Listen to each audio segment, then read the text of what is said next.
नाही त्यांनी करू दे ना, आमची केस खोटी आहे, फायर खोटा आहे, फायर आहे. तुमचा अर्ज अर्ज नाही, अर्ज नाही.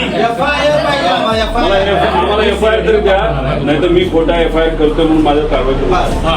सरकारी कामात आज करायला म्हणून करा. चला आपण सीआयडीला भेटू शकता त्यांच्या इन्व्हेस्टिगेशन.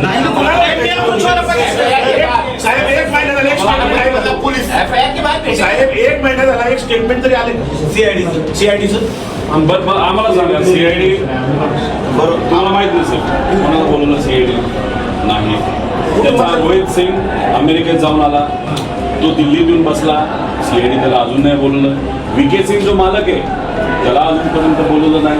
त्याच्याबरोबर मेंटेनन्स करणारा महाराष्ट्रात बसणारा जो त्यांचा माणूस आहे त्यालाही अजून बोलवलं नाही. CCTV बद्दल फक्त इथले गोळा केले त्यांनी आम्हाला कळालं. त्यानंतर तिथं जो जे 2 येणार होते कॅप्टन पायलट ते अचानक कॅन्सल झाले. का झाले त्यांना अजूनपर्यंत बोलवलं नाही, त्यांना नोटीस नाही.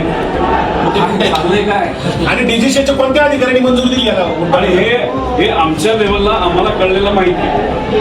आता पब्लिकला तर काहीच माहित नाही, घरच्या लोकांना माहित नाही. आम्ही घरचे असू हे 8 तास बसतात.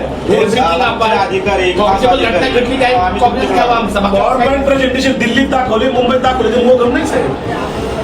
आणि ठीक आहे, मी प्रेझेंटेशन केलं, चुका केल्या, मला काउंटर पण केलं.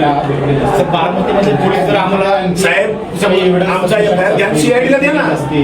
तुमच्यावर काय करस्पॉन्डिंग झाला का सीआयडीचा? मी देशाच्या मिनिस्टर साहेबांच्या ऑफिसला पाठवले, DGC ला पाठवले. आम्ही एव्हिएशन मंत्री तिथं नसावेत असं म्हणत असलो तरी त्यांच्या मंत्रालयाला मी पाठवलेलं आहे. हे एव्हिएशन मिनिस्टरच्या अहो त्याला VSR कंपनी जी आहे त्याचे आणि त्या DGC जी पार्टी आहे त्याचे जे प्रमुख आहे त्यांचं कमर्शियल रिलेशनशिप आहे. मग म्हणून VSR ला वाचवत आहे.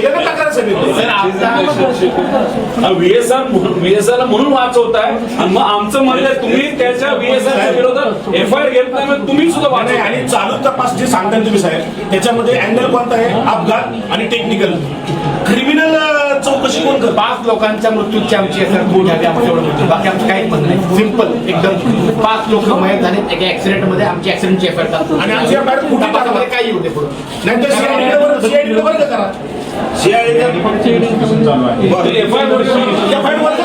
इन्व्हेस्टिगेशन म्हणून त्याचं फाइंडिंग झाल्यापासून तुम्ही गुन्हा दाखल करणार आहे. गुन्हा दाखल व्हायचा 1 महिना झाला साहेब. 1 महिना दाखल त्यांनी केलाच नाही तर आम्ही काय करणार? डिस्कशन व्हायला पाहिजे. तर साहेब CBI मध्ये आता आपण बोलतोय, आता आपण बोलत असताना 7,000 पेक्षा जास्त केसेस प्रलंबित आहेत. 2600 केसेस 10 वर्षाला प्रलंबित आहेत. दादाला न्याय दिला 10 वर्ष थांबू का? आणि